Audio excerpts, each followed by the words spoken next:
Hey everyone, Dave here from Hooked on Headwaters, and today we've got a special treat for you. My friend here, Ken, who is a retired Air Force colonel, who is an Astro Physicist, who's worked for NASA, is going to share about the moon phases and how it affects, or maybe doesn't affect, bass fishing. So Ken has his head in the stars for sure. He's the expert. We are really pleased and delighted to have him on the show. And he's going to give you some great information. So pull out the notepad and take some notes. Great, thanks, Dave. I've titled this presentation, Does the Moon Really Affect When Bass Will Bite? That's kind of what we're going to talk about. We'll get into some of the details here, both from a kind of an astronomy perspective. We'll dive into that just a little bit, and then we'll go into the specifics for what you guys care about, which is bass fishing, obviously. Before I jump into that, let me give you a really quick 30 seconds about my background, why you might care about anything I have to say about the moon. So I 37 years in the military, 22 active duty, 15 as a civilian. I'm retired for good as of July 30th. So I'm essentially a retired astrophysicist, and actually I spend my days now as a cruise ship, Viking Cruises enrichment lecturer, and a resident astronomer on Viking Cruises. So I get to use my background and travel around the world. So I've been bass fishing in the 80s and 90s. I took a hiatus in 91, got into the saltwater offshore business for many years, 29 years to be exact. This February I got back into bass fishing, so I've been relearning everything I thought I knew about bass fishing, including some of this science, which I think is important. So with that as a background, let's jump into it and talk about what do you think the moon really does or does not do. So, since ancient times, bass fishermen, or fishermen in general, have noticed that the moon position and the moon brightness do seem to influence their success, However, there's never been any conclusive scientific study that proves this theory. And we'll talk a little bit about theories and scientific proof and all that in a little while, but that's the basic premise. So, back in the 1920s, a gentleman by the name of John Knight, he tried to develop a way to predict whether the best times to fish were based on the fish's activity level. So he went and did some research, and he dug into basically the folklore about fishing in general, and he looked at 33 different elements about folklore that has to do with fishing. And what he was able to do is he was able to eliminate 30 of those 33 that really have no basis in science or anything, and he decided to keep those three elements, and those three elements were the sun, the moon, and the tides. Those are the three things that he concluded could have an effect on fish activity. So he developed this theory, and you can see there that picture is actually the cover of his 1943 book called the Solunar Table. Some people pronounce them Solunar, but I've always heard it pronounced Sonular, so we'll pronounce it as Solunar. Anyway, what he did is his Solunar Table theory states that animals will move in relation to the location of the sun and the moon. So if you can track those movements, you can track the fish. And that really is the simple explanation of his entire theory. Now, if you look at this picture here, so over on the right, you see a modern version of a Solunar Table. This one was 2016, and it lists times per day, major and minor periods, So his theory breaks down into what he calls major and minor periods, and these are periods that he believes show increased activity, and the conditions are very simple. The major period coincides with when the moon is what we call overhead. And overhead is exactly what you think about it. It's a full moon directly overhead in the sky in whatever location you happen to be. The minor period is exactly opposite that. It's 12 hours later, and it's when what we call the moon is underfoot. And basically, it's just literally underfoot. It's now in a different position, and so you can't see it. It would be, if the Earth wasn't there, you'd still be able to see, but it's down. It has moved in relation to where you were before. The minor periods are when the moon is either rising, that's minor period number one, and the second minor period is when the moon is setting. So those four periods constitute what he believed the most activity for fish and the things you want to be able to track if you can. All right, so we're going to jump into astrophysics for bass fishermen for just a second.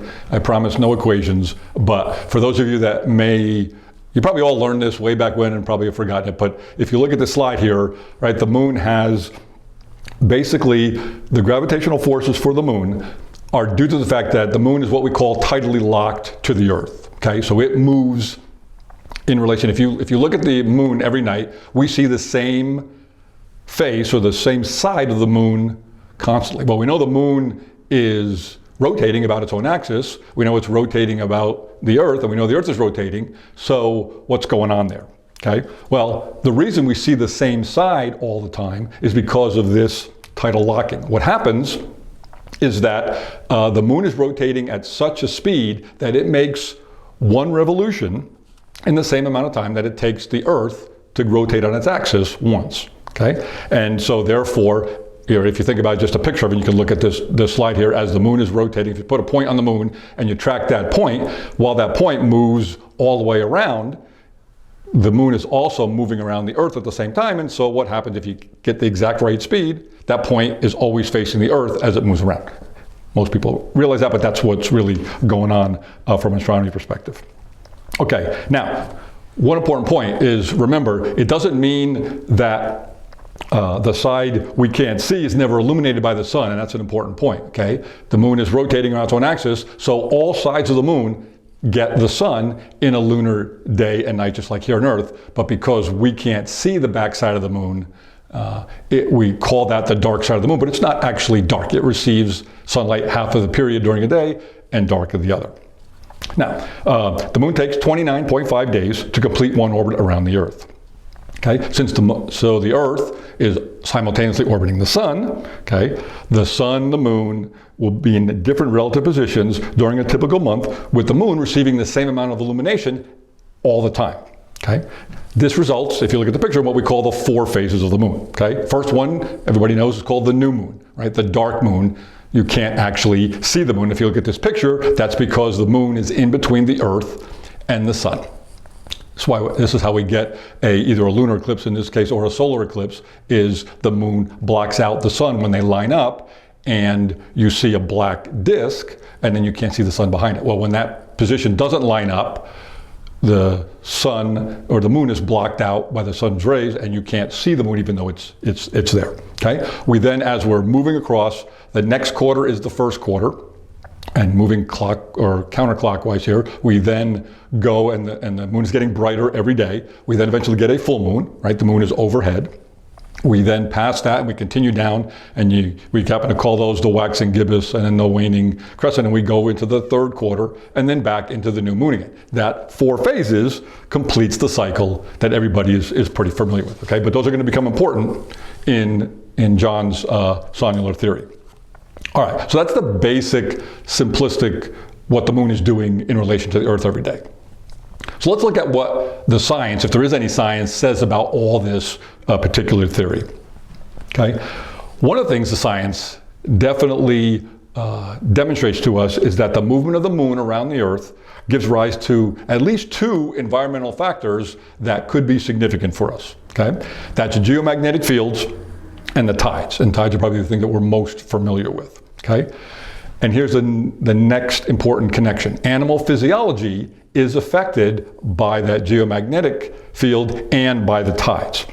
Okay? Everyone who fishes even a little bit in salt water knows that you need to focus on tides when you're saltwater fishing, particularly a rising tide. You want to be typically fishing wherever you're going to be just before and just after those tides when you get water movement, because the water moves the bait fish in and of course the predators follow. So that's a well-known, I'll call it a scientific fact, if you will. Okay?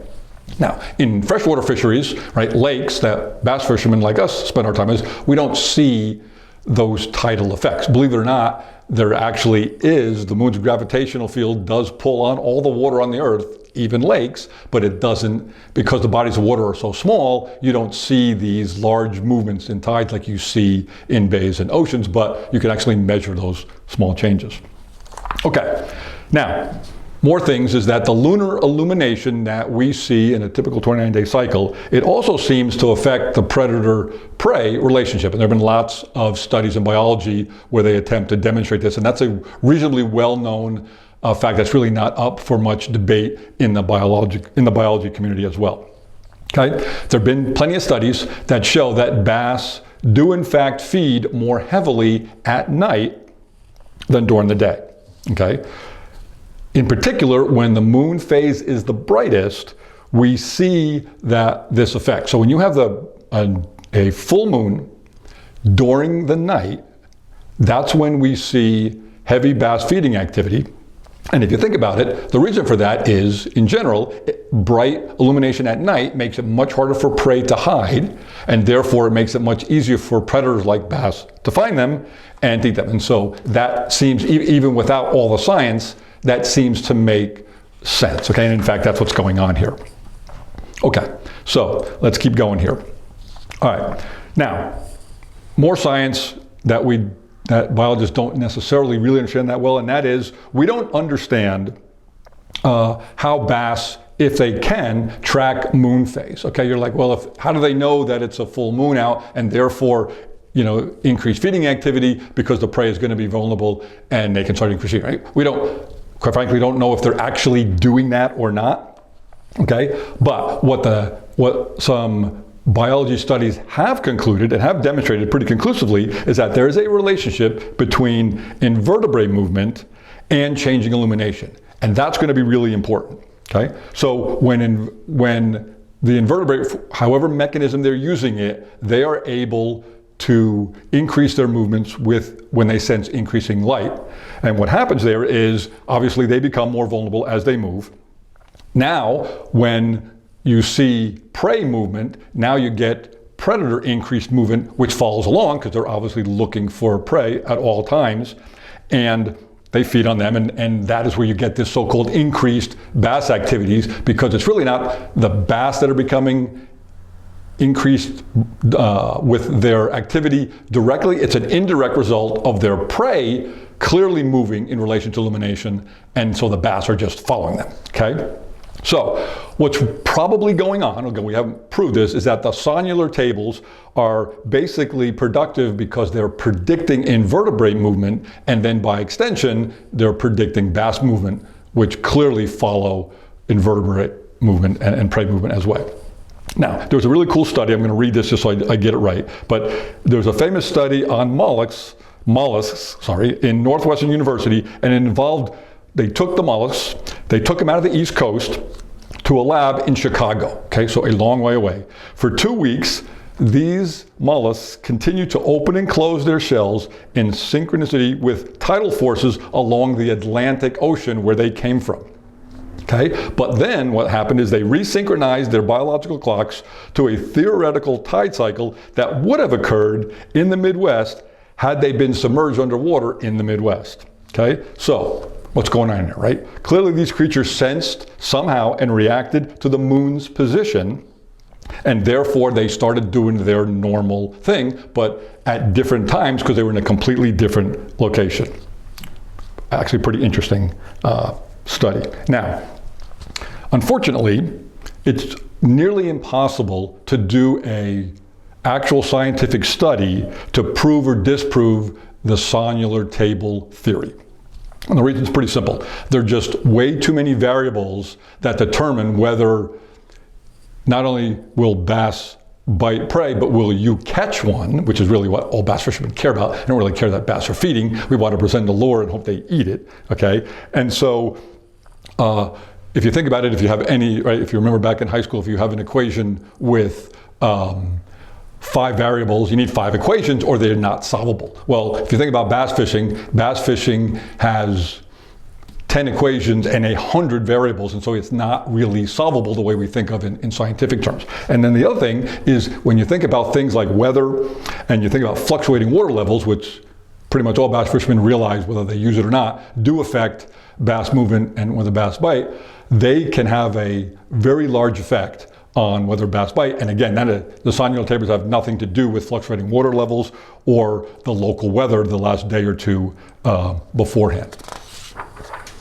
Okay, so the next thing is right, we've got, everybody knows about and has their favorite professional fishermen who may or may not follow this advice. So I thought it'd be interesting is to go look at several of the well-known professional fishermen throughout the years and see what they think about sawing little tables, right? Because these guys literally make their living catching bass. And so if they don't catch bass on a regular basis, they're certainly not going to be a long-term professional, and they're going to have to go back and get a real job. So if anybody knows more about this, we can look at some professional bass fishermen and to get a clue. So I picked a couple of what I hope are reasonably well-known fishermen. Okay, and we looked and see if they had any data to support all these interesting theories. Okay, and the first one is up in the upper left-hand corner there, a gentleman by the name of Tommy Biffle. If you're an old-time bass fisherman, you're probably familiar with them. The Biffle bug is a well-known bass bug, been around forever, and Tommy liked to flip, and that's what he did, and that's all he did, but he was very, very good at it. Okay, so Tommy Biffle said he swears by them and says that once he's located some bass, he always makes sure he's on his prime spots when a major activity period comes about. Okay, interesting idea. Now, obviously, major and minor periods don't necessarily line up with a tournament day. One of the things about makes tournament fishing interesting is you don't get to choose anything. You got to be on the water and deal with it. So that may not always happen, but when these things line up, he always makes sure that he's in the spot that he found the most bass. Of course, he's a big believer in it. Okay, guy in the middle there you probably all recognize. His name is Hank Parker. He happens to also be a very big believer in the sawing tables throughout his career.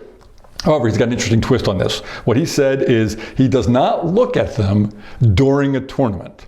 And the reason he doesn't look at them is because he believes, because he knows himself, and he believes it's going to affect his mental state during the tournament, because if the tables say there's no major period when he's got a fish, he thinks that that is going to make his life more difficult, because in the back of his mind he's going to be constantly going, well, I'm not catching fish because it's not a major period, as opposed to maybe some other factor like water level or water clarity or the weather the last 2 hours that he should be focusing on to find those fish. And so because he truly believes it messes with his head, he just ignores it. Now when he's fun fishing, different story.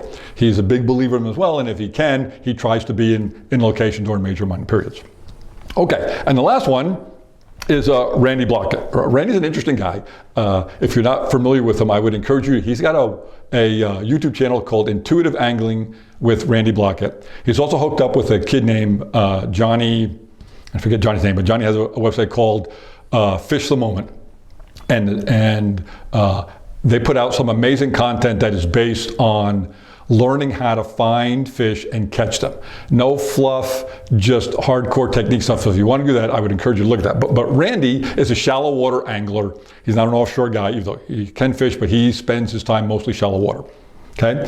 And he's actually done a YouTube video about this. And what Randy said, he goes, I don't believe in them at all. They're a waste of time.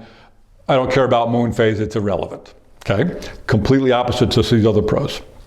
Now, here's why. Okay? He says that finding bass on any given day, and therefore being in a position to catch those bass, is all about three things: weather, water clarity, and water level. In fact, he has stated numerous times that you can blindfold me, put me on an airplane, fly me to any lake in the country, and drop me off at the ramp, and if I can determine the water level that day, the water clarity, and the weather the last day or two plus the day of, I will be able to tell you where I should start looking for bass. That overrides anything else. And he's a 38-year professional bass fisherman. He's won over $2 million. So there's that side of it as well. Okay, well, if you take all pros or most pros, right, there's hundreds of them, and you kind of look at where they are on this topic, most actually agree that during the daylight hours, and this is really important to pay attention. If you don't remember anything about this, I'll remember what I'm about to tell you, is that during daylight hours, most bass strikes are reaction strikes, not feeding strikes. In fact, they'll go so far as to tell you that 75% of every time a bass hits a lure in daylight hours, it's a reaction strike. It's got nothing to do with him being hungry or chasing food. And that's because, remember what I said earlier, they feed at night. Studies have shown bass tend to feed much more heavily at night because prey is easier to catch than during the daylight hours where it's much easier for prey to hide, okay?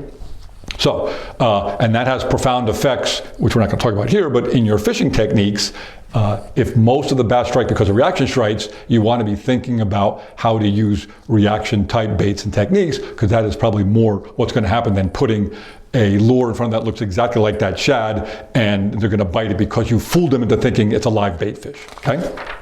All right, so now let's move on here. And is there actually any data to support anything that John has talked about over the years with his sonular tables? And the answer may surprise you. There actually is data, even though we don't have a scientific study to prove it. There's some interesting data.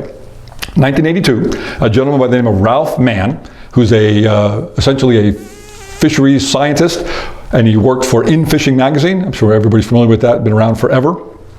He went and did this massive study to test whether sonular tables actually had any effect on bass catch rates. Okay, now be careful there because, right, bass catch rates depend on the guys doing the catching, where they are, lots of, again, remember all those variables I talked about, there's all that. But if you kind of put that aside and say, okay, let's just assume these guys are not the best fishermen in the world, they're not the worst fishermen in the world, it's not the toughest lake you've ever been to, it's not a farm pond that they stock every day with 10 pounders, right? It's just kind of average. You can look at these results. And this, he collected the data I'm about to show you over 20 years of bass fishing, so pretty comprehensive.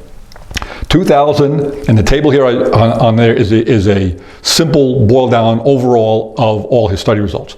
2,500 fishing trips consisting of 10,466 hours of actual fishing of casting lures, okay? And in that time, they caught 8,900 bass over 12 inches.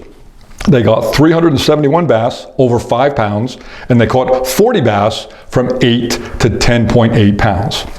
Okay. He then graphed all that against a 12-hour lunar cycle to see if there are any conclusive trends that could be drawn. And that's the chart that we're showing right here. Okay.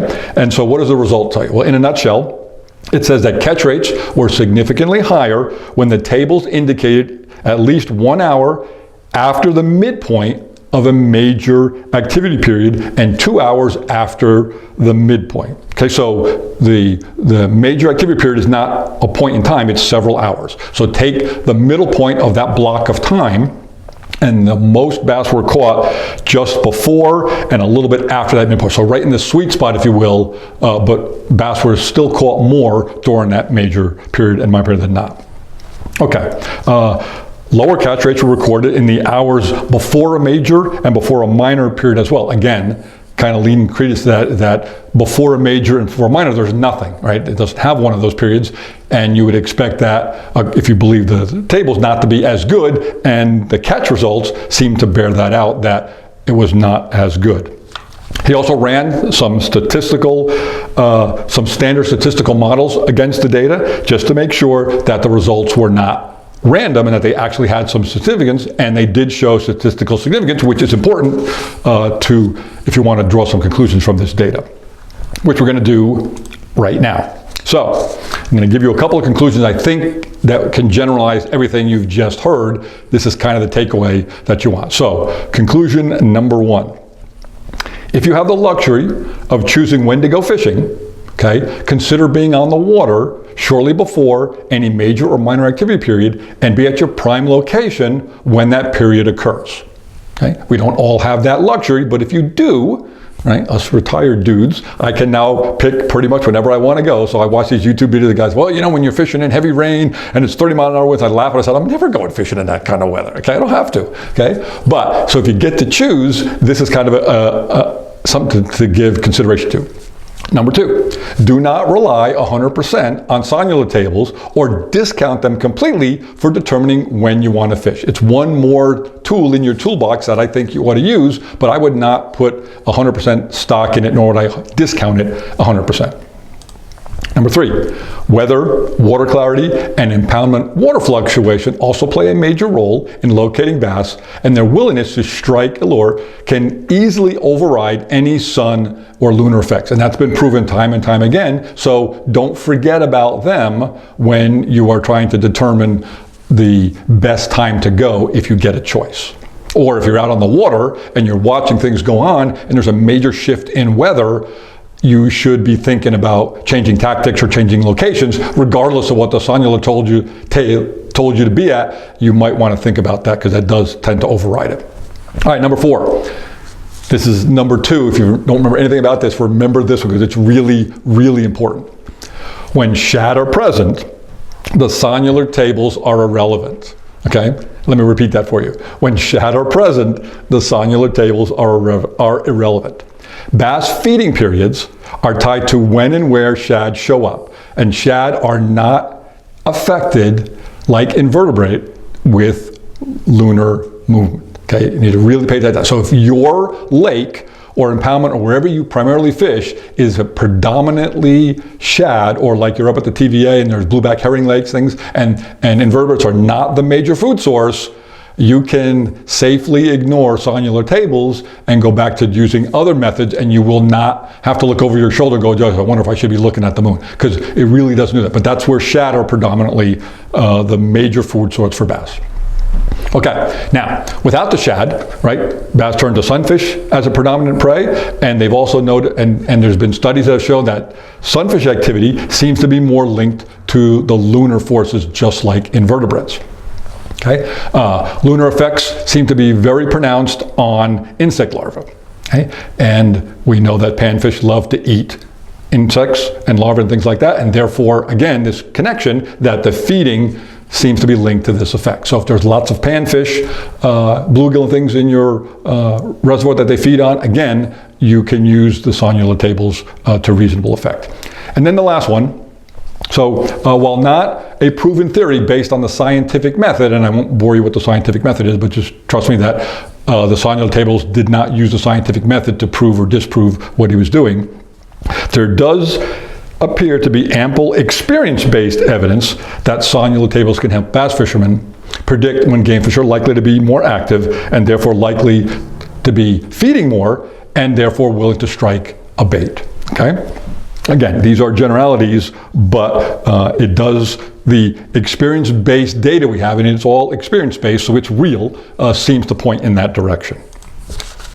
Okay, the final word, and here's, what's his name? I forget his name already, from In Fisherman, with one of his, that's probably the 10.8 that he caught. But if you're gonna remember only one thing about Solunar tables, I want you to consider what Ralph Mann said in his own conclusion after this 20 years data. I'm just going to read you the quote that he said. He said, quote, Solunar theorists were correct when they reported a detectable Solunar force that affects fish behavior and angling catch rates. They have become so enraptured by these effects, however, that they've become overconfident in predicting the best times to fish. Solunar force is just one of many factors that influence fish behavior. Anglers should consult Solunar tables to identify times that may provide better fishing. Okay? And then he also said, however, when shad are present and the predominant forage, Solunar tables are irrelevant. Bass feeding periods are tied to when and where shad show up, and shad do not seem to be affected by moon position. Okay, guys, that is pretty much in 20 minutes or so about bass. So let me wrap it up here in a couple seconds. So if it were me, I would, if you have, there's lots of resources now online that are free. You can download Solunar tables. If it were me, and I was preparing to go on a fishing trip, whether I could choose my time or said, hey, look, I get my 1 or 2 days a month, and it is that day, come hurricane or snowstorm, whatever, I'm going bass fishing because that's it. I would consult the Solunar tables, and in general note, is there a major feeding period? Is there a minor one? And then if they are, during the time you're already planning on going, I would do my best to be at what I considered my best locations on the lake for that day, right in the middle of those periods to help get your best chance of catching fish. And that's about all I would do with Solunar tables, and I think it certainly can't hurt and it will probably help you in the long run.